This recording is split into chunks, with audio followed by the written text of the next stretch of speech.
100 વર્ષ પહેલા એક મૂવી બને છે, એનાથી ઇન્સ્પાયર થઈને 1997માં બીજું એક મૂવી બને છે, એનાથી ઇન્સ્પાયર થઈને 2009માં એક ડોક્યુમેન્ટરી બને છે, એ ડોક્યુમેન્ટરીથી ઇન્સ્પાયર થઈને અત્યારે બીજું એક મૂવી બને છે. ઇન્સ્પિરેશન કોઈ દિવસ મળતું નથી. નાસિકની નજીક માલેગાંવમાં નાસિર શેખ અને એના મિત્રો એ લોકો ચાર્લી ચેપ્લિનનું મૂવી જુએ છે. એ લોકોનું વિડીયો પાર્લર છે અને એમને એવું થાય છે કે આ મૂવી આપણે બધાને બતાવીએ, એટલે ત્યાં ચાર્લી ચેપ્લિનના મૂવીનું સ્ક્રીનિંગ થાય છે.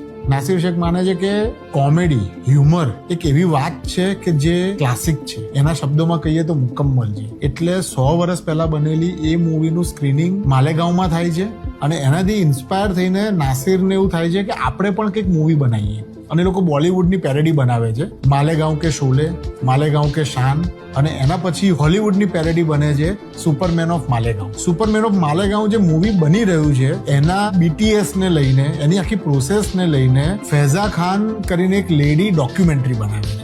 આ 1 કલાકની ડોક્યુમેન્ટરી આજે પણ યુટ્યુબ પર તમને જોવા મળી જાય. આ ડોક્યુમેન્ટરી વર્લ્ડમાં બધે પહોંચે છે. સારા ફિલ્મ ફેસ્ટિવલમાં એનું સ્ક્રીનિંગ થાય છે. ન્યુયોર્ક મ્યુઝિયમ ઓફ મોડર્ન આર્ટમાં સ્ક્રીનિંગ થાય છે.